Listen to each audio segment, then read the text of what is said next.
Okay, well, I met Alex Reynolds on a hike up to Gray's Rock near Fort Collins, and we got to talking about what he does, which is jewelry design. And I thought, I want to see more and hear more about that. And I thought maybe members of this club, especially those that are into the lapidary arts, would really like to see his presentation. So I invited him and he graciously accepted to speak to us. So I'm anxious to hear what you have to say, Alex. How's Great. that? All right. All right. Well, thanks for inviting me, Bob, and all you guys. I appreciate it. And yeah, that was a fun hike. I really enjoyed hiking with you guys that day. That was fun. Um, let's see if I can figure out. Let's jump on over into the presentation.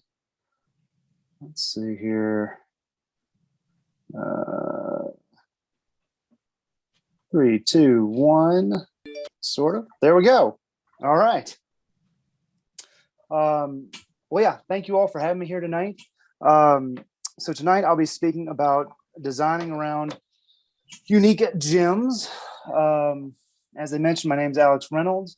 My background is in industrial design, and I'll start off a little bit talking about who I am, just so you know where I'm coming from here. I got my master's in industrial design at Auburn University. Presented at the 2010 Design and Emotion Conference in Chicago.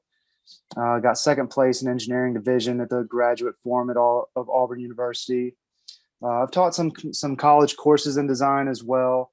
And I spent a number of years working at Darvier Jewelry Design Studio as one of their designers there designing jewelry.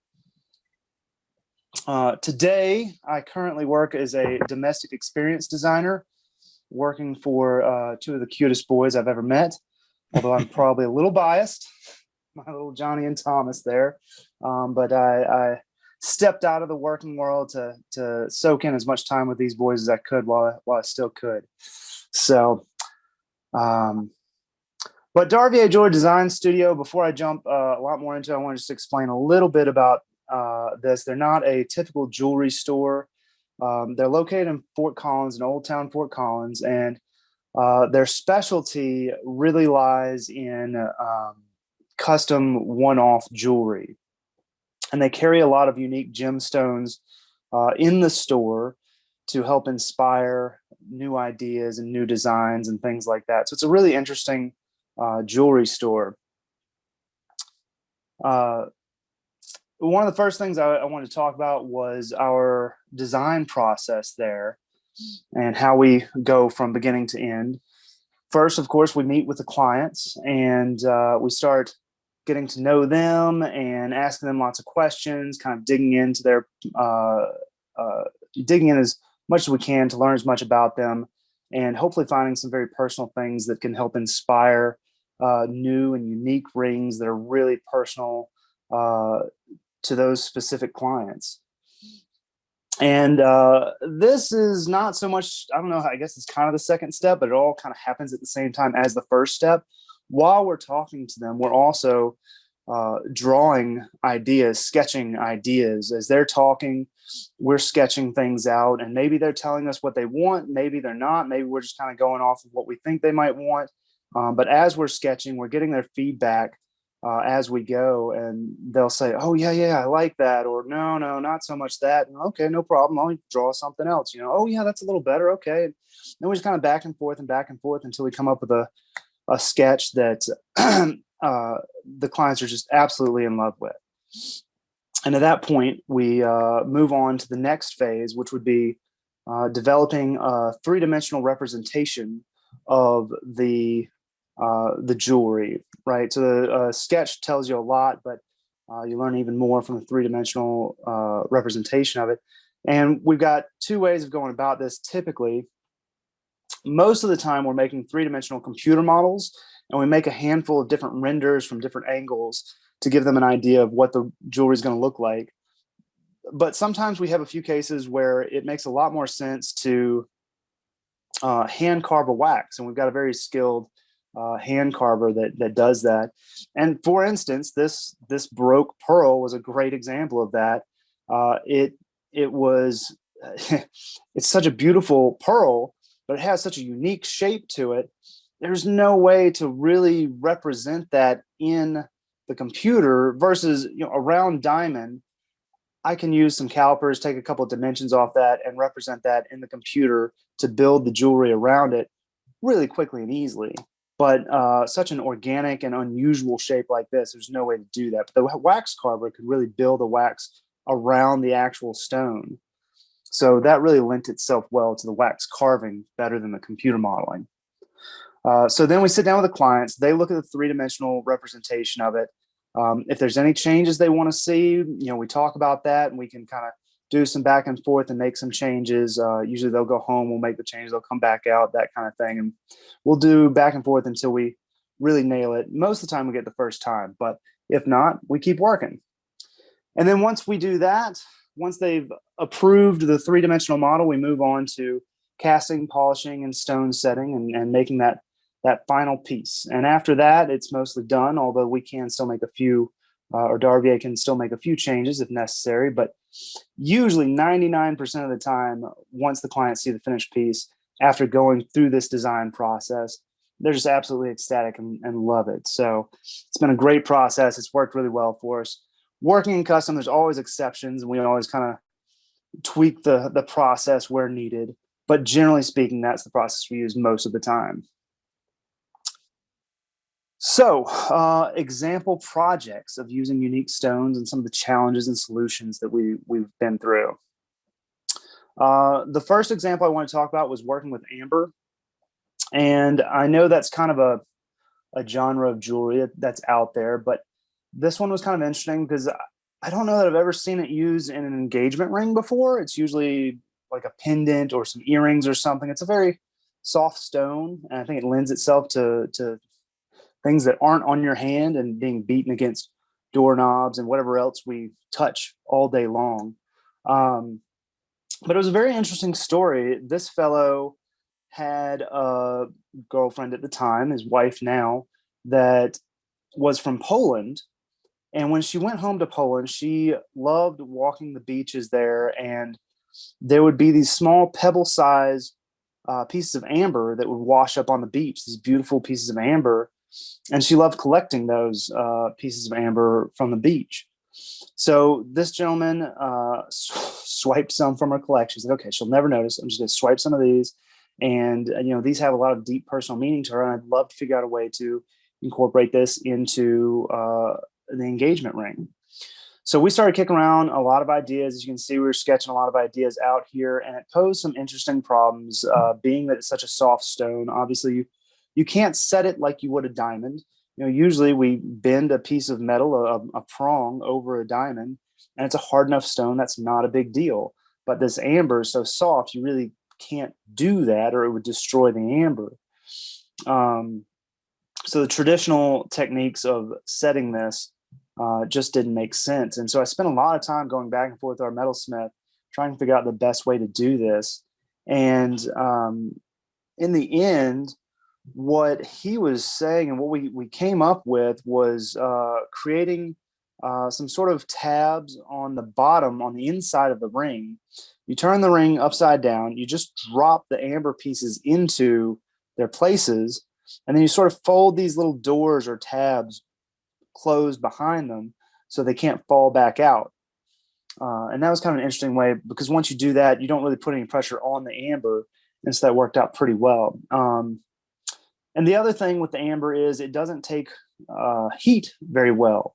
Any heat applied to it could change the color of the amber. And of course, again, a lot of stone setting and maintenance on jewelry requires a lot of heat. One of the other problems we ran into was when we're making an engagement ring, we want to make sure it's something that's going to last a lifetime. Right. So I don't know about you all, but I've been married long enough that I think I've resized my ring twice now. I've met some people that have lived a long life without ever resizing their ring, but there are a lot of us that do need to resize it from time to time. And that is a heat intensive process typically. So we thought, well, okay, how can we make this ring so that we could easily resize it if needed without applying a lot of heat? And so as you'll see in this picture here, there's an arrow pointing to the bottom shank of the ring. We made it a little bit thicker than usual, and that allows us to hone out the inside of the ring to make it a little bit bigger if we need to, which still creates some heat, but not nearly as much as applying a torch to it to do some soldering and things like that. So that was an interesting solution we came up with for that problem. And then I built the computer model for it here. There were some details left that the metalsmith was going to create some of the prongs himself. But get an idea of what it looks like here. And then here was the final ring we had here. And I really love the way the amber glows in the light. And if you look at the bottom shank of the ring, you'll notice that it is, if you look really closely, it is a little bit thicker than normal, but at the same time, we were able to maintain a thickness that wasn't absurdly large. It kind of took a balance between, being larger, but still being somewhat delicate looking.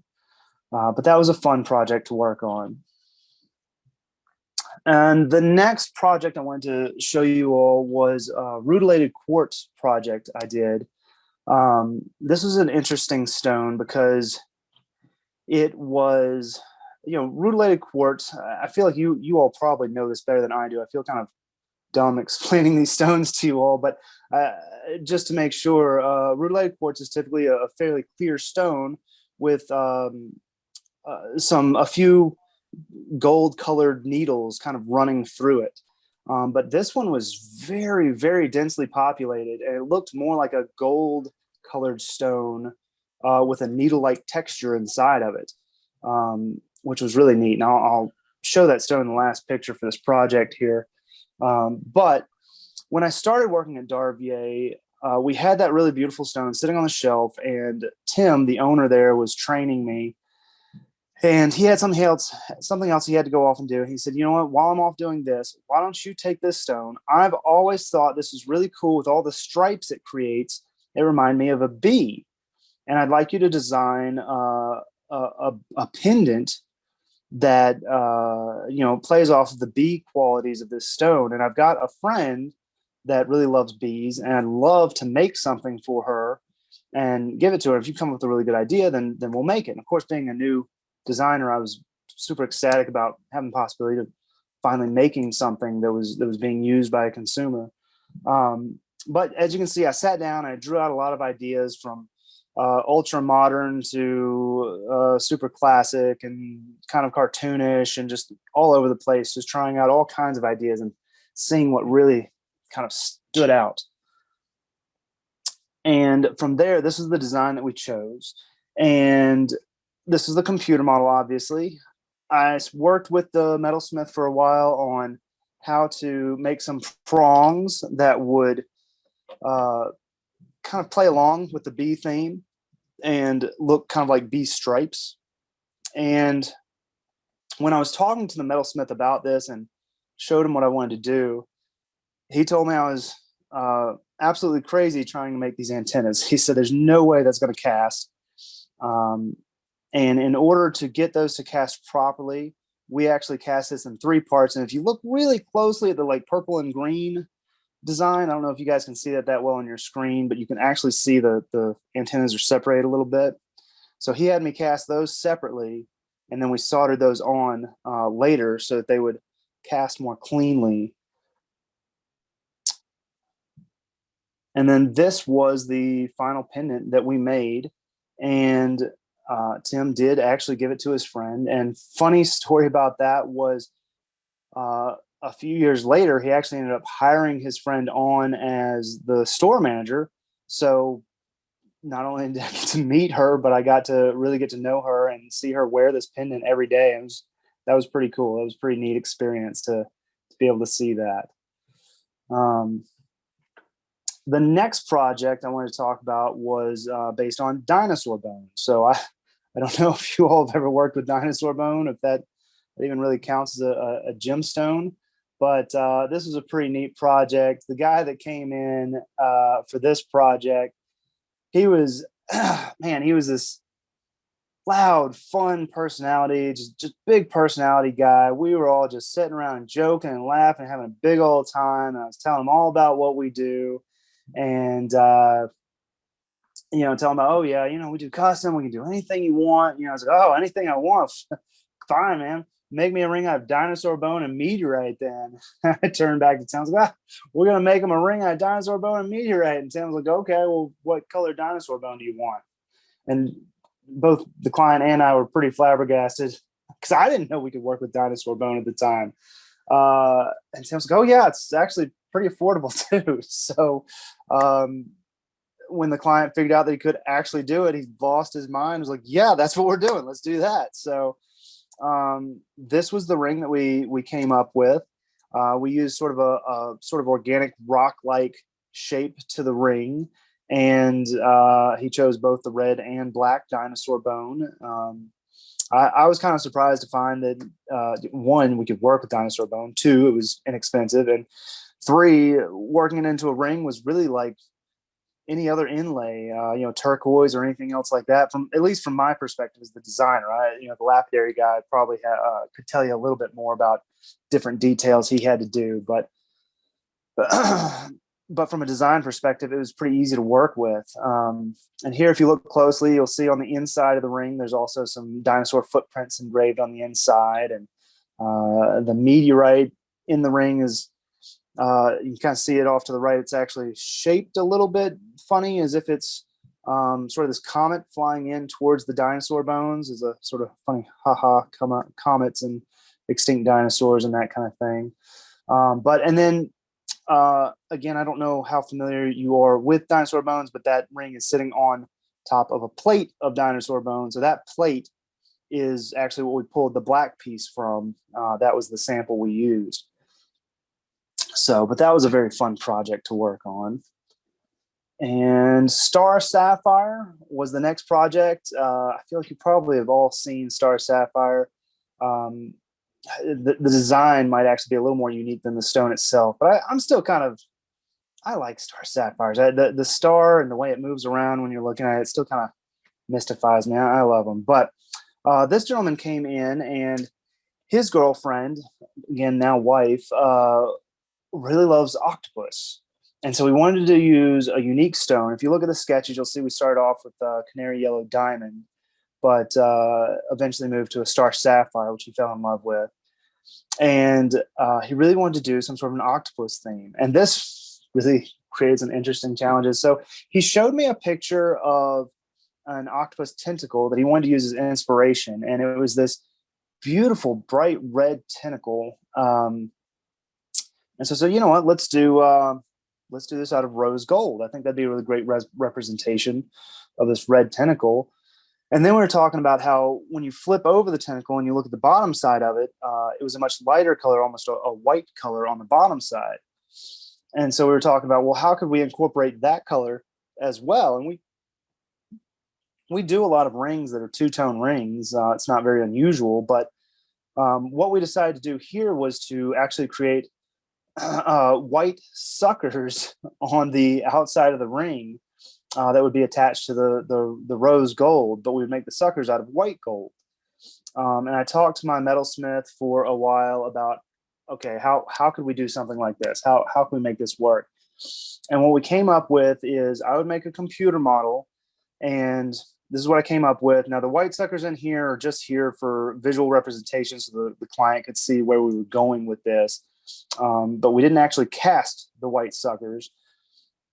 What we did is my metalsmith made, in the CAD, I made little divots in the ring everywhere a sucker was supposed to be. So a metalsmith would know where to work.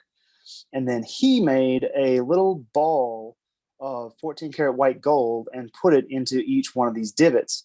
And then from there, he took a round tool and pressed into the center of it, creating the concave shape in the center and kind of pushing the rest of it out into the bulgy shape that you normally see in a tentacle. And I thought that was a very interesting solution to, this design challenge that we had. In the end, this was the ring that came out, and I thought that was a very interesting and unique design. And I love working around the star sapphire. And the Fukang Meteorite, that was a really interesting one. Again, I'm not sure how familiar you all are with the Fukang Meteorite. Again, I kind of assume y'all probably know more about these stones than I do. But for anybody who doesn't know what that is, it is meteorite that is mixed with olivine, which is a soft green stone. And together it is called palisite.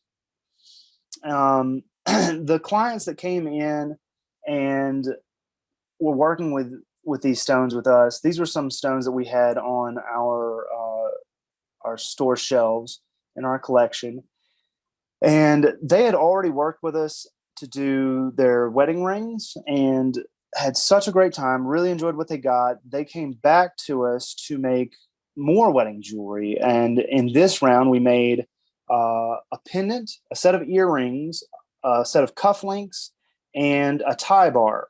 I believe the earrings and the tie bar just use some Gibeon meteorite, which does not have the olivine in it. It's not the palisite. It's just sort of straight metal meteorite. And we use some spinel as well for some black stones. But then we use the palisite for the pendant and for the tie bar.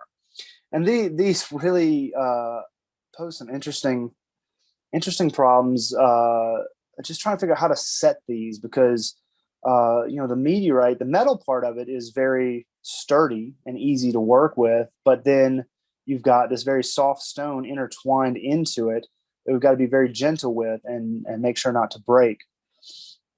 And so I worked closely with my metalsmith to figure out how to do this. And I feel like this was also a little easier because my metalsmith is so skilled and talented at what he does. So the picture on the left, we put it into a tie bar. We put it into a bezel. It was a rectangular shape. It was really easy to create a bezel for that. I'm a little surprised my metalsmith agreed to do the bezel, though, because that usually takes a lot of hammering and is not, setting a stone in a bezel is not typically a gentle process and not something you really want to do with softer stones as much. But he, as skilled as he is, he was able to figure out how to do that and do it without breaking the stone. But for the pendant, we made these sort of tabs or prongs that would just be folded over. Because again, that was not a rectangle. That was a very strange and organic shape. So we had to figure out how to work around that and get it to fit into that. We used sterling silver, so we would have a softer metal to bend over it as well, which would help us be a little more gentle in the setting process. And this one, we did not make a 3D representation of it because it made a lot more sense to just fabricate this out of silver wire. So my metalsmith just fabricated all this, and we've been working with these clients for a while and had such a great relationship with them. They were super happy to just skip that step. They said, "Oh no, we love the sketches. Go ahead and make it. Great, let's do it." In the end, this is what we came up with, and so you can see that beautiful green olivine in the meteorite. And this couple was a very fun couple. They loved the meteorite because they were sort of science geeks and loved space and all of that. We actually had such a good time with them. They invited us to their wedding at Red Rocks, where we paused in the middle of the wedding and all pulled out eclipse glasses to look up at the eclipse that was going on. It was scheduled. They had scheduled their wedding around. So, but they were a very fun couple, and they loved the meteorite, and we came up with a really cool set for them. Now, I'd like to talk about some client design samples. These designs technically aren't my designs. I was the designer on it, but the clients designed it. And I bring these up. They don't really have very unique stones in them, but I thought this may still appeal to you all because from talking to Bob, I kind of got the impression that a lot of you are into lapidary and some other jeweling techniques. And so if there's anybody that you love getting involved in making jewelry, but you may have some ideas that may be a little bit outside of your range of what you can do, I thought this was kind of interesting how clients can kind of get involved in the process more so than you would in a typical jewelry store. So for the first one, this ring was based on a client's sketch. The client brought the sketch into us, and we talked to him about the sketch, and this kind of presents some challenges of its own. But we wanted to make a ring based on this client's sketch, and one of the things we run into is it was a great sketch. This guy was obviously good at drawing. But if you've never drawn jewelry before, people have a tendency when drawing it for the first time to draw it really big. I did that when I first started at Darvier. When I went to school for industrial design, all my professors were like, oh yeah, be sure to draw big, because you don't want to draw with your wrist, you want to draw with your elbow, and you want to get big, swoopy, beautiful lines. So I come into Darvier and everybody's drawing these little teeny tiny sketches. I'm like, well, I'm going to show them. I'm going to draw these big sketches of jewelry, and immediately learned my lesson, because when you do that, you tend to draw in a lot more details than you can actually fit into this tiny little piece of jewelry that you're going to be making later. And so you kind of end up painting yourself in the corner. And this guy had drawn a beautifully detailed sketch that was kind of difficult to fit all of that into it. But we got our hand carver on it. We sent him we handed him the sketch, and he worked in as much of the detail as he could. And really, he got most of it in there. And it was really impressive what he did. And in the end, this is what the ring looked like. And this is completely based off of the sketch that the client brought us. And we had one other case that was similar to this, where a gentleman that worked at Otterbox here in Fort Collins, he was one of their industrial designers, designing some of their electronics accessories. And he wanted to get more involved. He wanted to design the ring himself and build the computer model, because he knows how to build computer models. And he really wanted to be involved in the making of it. But obviously he didn't know how to cast metal or set stones or anything. He didn't have any experience in that. So we wanted our help with that. So we helped him out with that. Unfortunately, I don't have any pictures of this ring, but speaking of the challenges that came up, he wanted something that was very modern and low profile. And he had drawn it so low profile that it was a very simple ring, and had one diamond in the center of it. But he had drawn it so low profile, there was no room for the bottom of the diamond, which again, if you've never designed jewelry, just didn't cross your mind until you made the mistake once or twice, But luckily we came up with the idea, it would fit if you just lop the bottom of the stone off at the girdle, the belt of the stone. And luckily, that's not a terribly unusual cut. We were able to actually, it's called a rose cut. And so we got him a rose cut diamond, and that worked perfectly with his design. He got the low profile that he really wanted.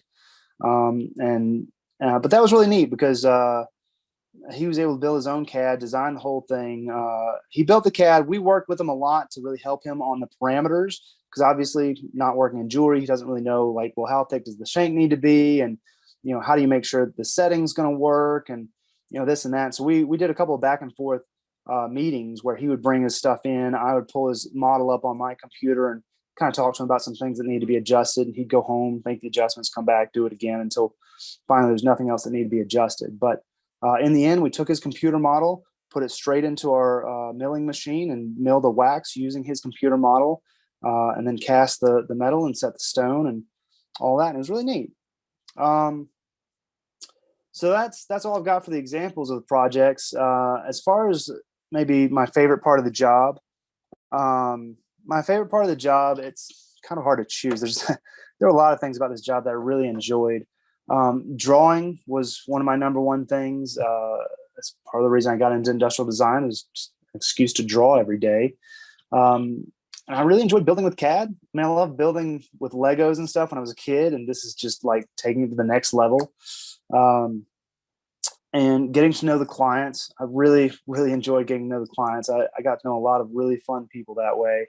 And one thing that was really neat was, after working there long enough and getting to know enough clients and designing enough rings, I got to the point where some clients would come in and be like, look, I don't know, man, I need a wedding, I need a wedding ring, but I have no idea what I want. I don't wear jewelry. I don't know anything about jewelry. I have no idea what I want. And so I just chat with them for a while and get to know the client. Not necessarily asking them what they want in a ring, but just kind of getting to know them and their personality. And while we're talking about that, I'm sitting here sketching up some ideas, and they look down after a minute, like, "Oh my God, that's it! That's exactly what I wanted. I had no idea what I want. How did you know what I wanted? You know?" And it was really cool to be able to do that, and kind of surprise people with that when they had no idea what they wanted. You know. I also enjoyed working with a fun team. Everybody there was so much fun to work with, and then it was such a creative environment too. You know, it's easy to get into a place where, you know, coming up with creative ideas isn't always very accepted. You know, people, no, we don't need to do all that. We've done it this way for however long. Let's just stick with that. But, you know, this whole team was very creative. Whenever I came up with a creative idea, everybody's, oh, that's so cool. Yeah, let me figure out how we can do that. You know, and so it was really cool to have a team that really worked together creatively like that. As far as dislikes of the job, I mean, you know, paperwork. You know, like nobody really starts a job because they love doing paperwork. At least not that I know of. It'd be kind of interesting. I'd like to. I wonder if there is anybody out there that likes doing the paperwork. So that's what they. I don't know. Anyway, so what does it take to be good? You know, a lot of it. You know, part of it is being able to envision what you're going to make, and so that you can kind of communicate that to the clients. The other part is being able to work with the clients and being very good with the clients. And I think that's a lot of it is being good with the clients. The communication, a lot of people do that through sketching, and that's really the most traditional way to do that. But I have seen people that, you know, maybe sketching wasn't their strongest suit. They could sketch, but you know, they kind of overcame some of their weaknesses in sketching by being able to just having a personality that worked with the client so well and being able to explain through their words and things and getting people excited about it. So there's a couple of different ways to be good at it. How to break into the business. You know, obviously one of the best ways to do it is to start an Etsy page. There's a lot of people that start Etsy pages. But also if you have some sort of skills or something that you could use in the jewelry industry, maybe go around to a handful of different jewelry stores and just walk in, shake some hands, hand out a business card, explain what you do. And, you know, the first couple probably won't be interested, but, you know, if you go to enough of them, there's a good chance that at some point you're going to run into somebody that could use your skills, you know? And that's about all I've got. So here are some links and things that may be useful to you all. Some of my information, some of Darvier's information, and then at this point, just open up for questions and answers. This is Debbie, and I have a question about the Rutilated Quartz that you. Oh, sure. Yeah, and do you have any? Well, I thought it was it's a whimsical, beautiful setting. So that was whoever. Oh, thank you. Great. But do you have any idea where the stone was from? I've not ever seen rutilations that densely packed, you know, like you said. Usually it's a. Yeah. Yeah, that's a good question. I don't know the answer to that. Although now that you asked me that, now I'm curious too. I've never thought to ask that question. I guess, yeah, I feel like that's probably a good question for a gemology guild. But yeah, I don't know. But now I'm thinking about it. I'm like, where did that come from? Because it's so densely packed. Boy, I wish I had an answer for that. I don't. Fine, thank you. Okay. Okay. Xenia, did you have a question? I have two questions. And my first question is, what is the rarest type of stone that you worked with? And I'm excluding like dinosaur bone and amber because to me, amber is more of a sap and Dinosaur Yep. Bone is Dinosaur Bone. But Yeah, what's the rarest stone that you worked with? Yeah. Oh gosh, that's an interesting one. Let's see. Yeah, and sap and dinosaur bone wouldn't even be the rare. I was surprised how unrare dinosaur bones were, but yeah. Gosh, rarest stone. Rarest stone. I'm trying to think. Gosh, what would have been the rarest stone I've worked with? Man, that is a really good question. I know I've worked with like a really clean emerald stone that was a natural emerald, but that emerald's not really rare. But just to see it that clean was very rare. Okay. I'm trying to think. I mean, it could be spinel. It could be, I don't know. I've certainly worked with spinel before. I know that was Tim, the owner there. That was one of his favorite stones. He loved red spinels. There was a red ruby. Oh, what was it? Like a mogul ruby? Oh, what was it? I don't think it was no, that doesn't sound familiar. I'm trying to remember. I mean, like one from Burma or what is now known as Myanmar. Maybe gosh, what was it called? It was, I mean, because I've heard of like a mogul rubies where they're very, very pigeon red blood. Actually, maybe that was it. Yeah, I think it was like a pigeon red blood ruby. And I remember, buddy, I got into some trouble on that too, because I sold it to a client, and then turned out I had misread the label on the back. I was still pretty new, and I didn't realize how rare of a stone it was. And I misread where the decimal place was. And, sold it for a very wrong price.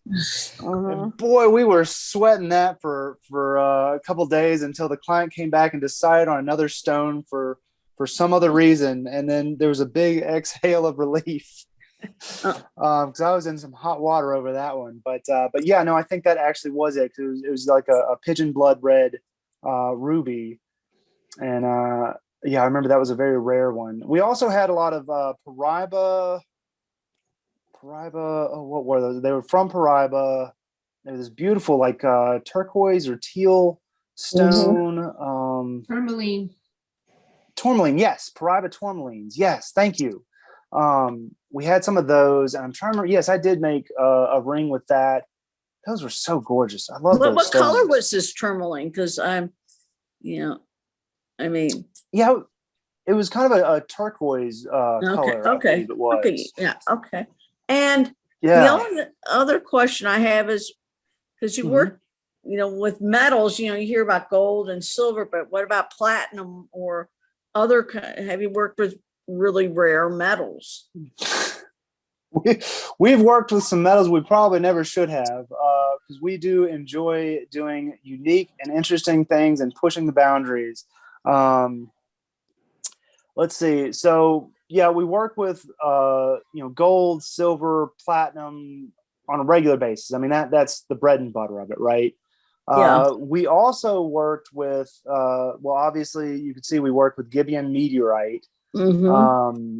And we worked with titanium, which is pretty common in the jewelry field. Tungsten, we try not to touch. That has a reputation for being really durable, and it's not at all. It shatters. I did not realize that tungsten shattered. Yeah, we actually had a story. One of the ladies that worked there, her friends. You can imagine. Just take a group of guys, and you know how when a group of us gets together, you just start subtracting IQ points, and we do all kinds of dumb things, right? And so, I'm sure you've all seen one of these stories before.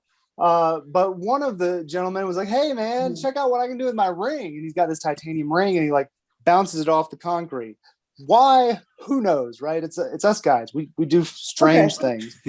So the other guy's like, "Oh man, I can do that too." He's got a tungsten ring, and so he throws his at the concrete, and just boom, it just shatters. Wow.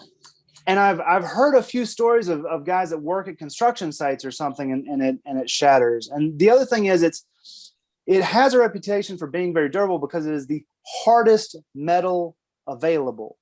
But if you actually break that, I mean, you all are into gemology. You may understand what that really means. What that means is it's very scratch resistant. It doesn't actually mean it's very durable. Right. Okay. Scientifically, that's what hard is you test hardness by scratching something. So it sounds like a very durable ring, but it's really not. And actually, because you can't scratch it, if you ever get into a medical jam where you can't get your ring off, most of the time they'll just cut it off. Even a titanium ring, they'll cut it off. But the tungsten cannot be cut off because the cutting tool is made out of tungsten. So they actually have to use a wrench to squeeze it slightly, very, very slowly and slightly until it just cracks and breaks off of your finger. Do you ever Anyway, work with copper, or I mean, because it sounds like that the meteorite that you work with has like an iron basis rather than a stony base. I believe so. So now some people will make meteorite rings that are just entirely meteorite. And typically we don't do that, although you could see in the jewelry we did for like earrings and stuff like that. We'll usually line it with titanium or gold or something if we're doing the ring. But we have worked with copper. We had this one gentleman. So we work with Damascus steel as well. I don't know if you guys are familiar with that at all. That's I've heard of Yeah. Damascus steel. They made swords out of that. The Arabs made swords exactly. out of that. Yeah, it's an ancient Syrian sword forging technique. Not to be mistaken for the samurai swords. That's a whole different thing. But yeah, we work with Damascus steel. And then we did this one project where this gentleman, what all were we doing? The base of it was the I'm blanking now, the steel we were just talking about, the Syrian sword forging technique. Anyway, Damascus. that was the base of the ring. Yes, thank you, Damascus.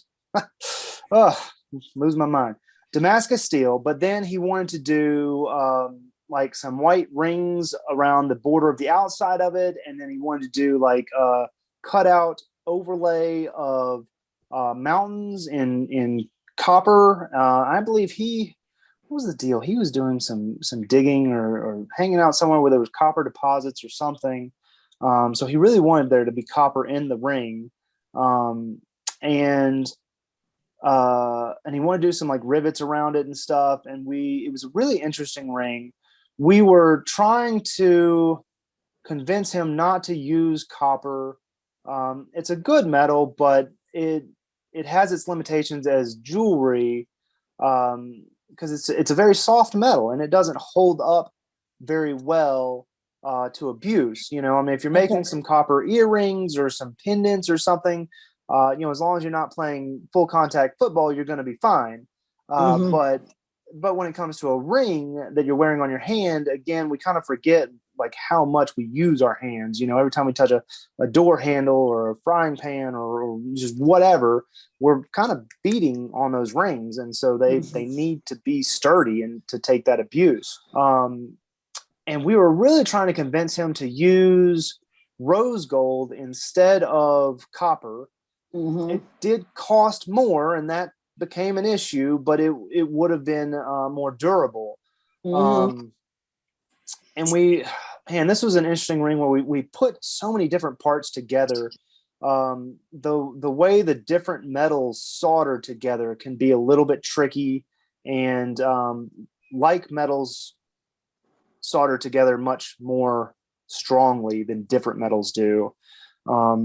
And he really pushed us on the price, and so we ended up making it out of some metals that we were very clear. I think we even had him sign a piece of paper saying, "Hey, I understand these are not the metals that you recommend, but these are the metals that I want to use." So we did work with copper, but I do think that ring came back to us a few times, trying to do some maintenance on it and trying to get it to hold together the way it was intended to. So yeah, copper, I have seen it used in earrings and pendants very successfully, and I've seen some really beautiful pieces made that way, but I would not recommend using it in a ring. Okay, well, hey, what your talk was so excellent. I mean, Oh, thank you. I mean, thank you for, I learned so much. Thank you. Oh yeah, no problem. Thank you guys for inviting me. Okay. I see in the chat that Janet has asked, do you have a favorite stone that appeals to your design aesthetic? Oh, favorite stone that appeals to my design aesthetic. This is probably an odd one to pick, but I like coral.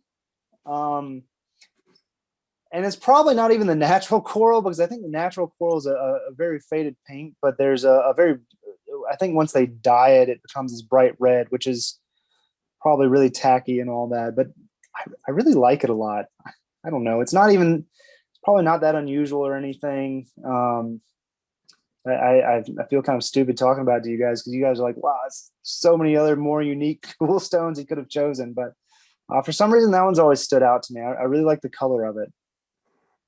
You. Okay. And Debbie, did you want to make your recommendation so that I don't have to try to pronounce this man's name? Well, I'm not sure I know how to pronounce his name.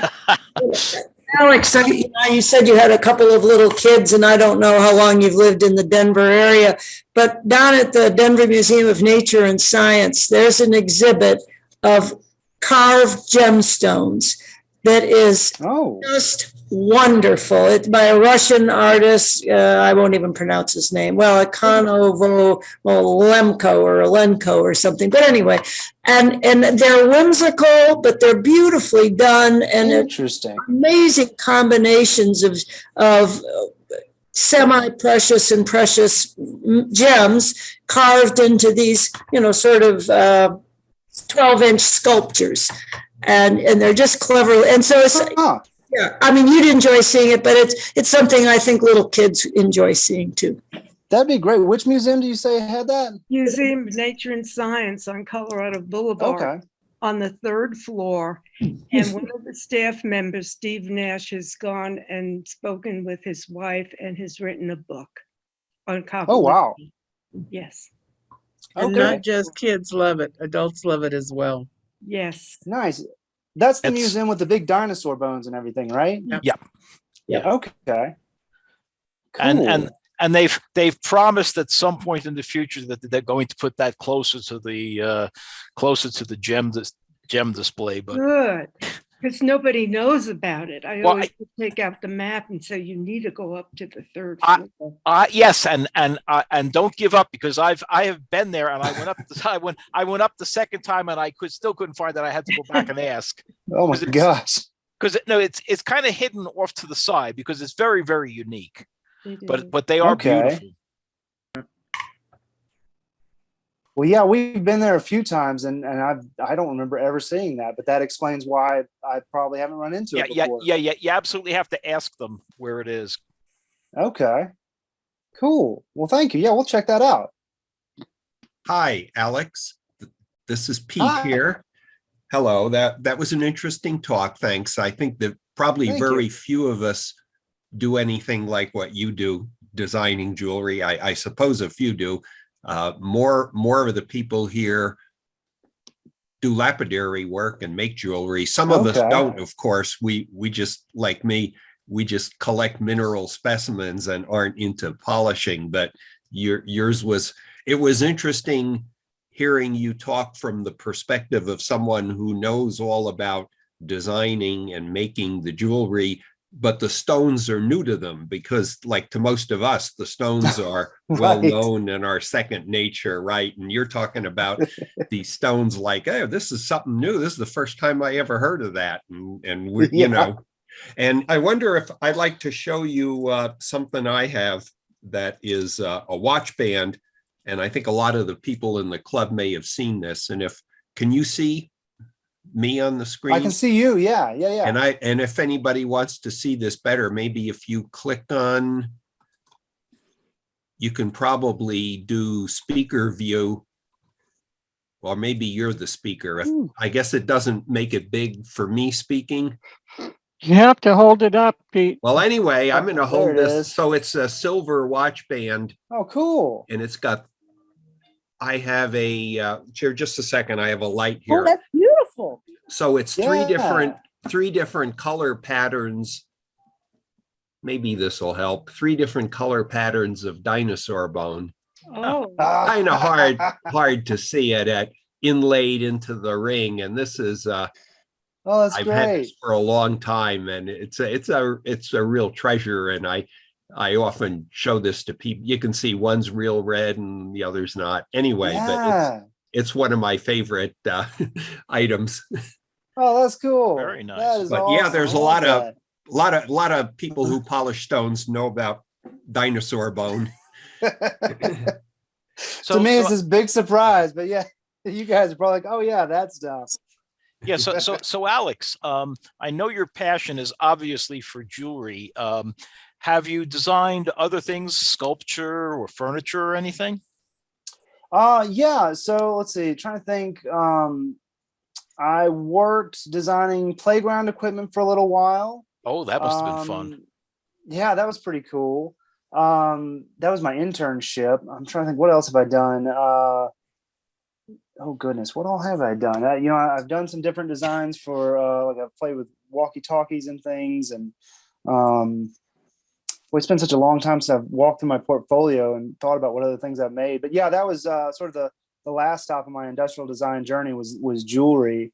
And it's kind of interesting because my passion for jewelry kind of grew in that job. I didn't really know anything about jewelry until I started there. But they taught me all about it, and I learned a lot of really neat and interesting things. Well, we're absolutely positively glad that you decided to focus in on that, because it's a Well, thanks. thank you. Absolutely, no problem. I mean, your work looks beautiful. yes. Well, thank you. Thank you very much. So did anyone else have questions for Alex while we have his ear? No? All righty. Well, thank you so much. All We right. appreciate it. Thank you. Best to No you, Alex. problem. Thank Thank you. you guys for having me. Glad you feel you've been had. Good night, everybody. Did anyone have anything further before we adjourn? If not, then there being no further business, this meeting is hereby adjourned. Then everyone, we hope to see you next month. We'll be letting you know in tips and chips what the meeting will be about, what the presentation will be. And of course, we hope to see you all at the show in February. Have a good night. Good night. Good night. Night.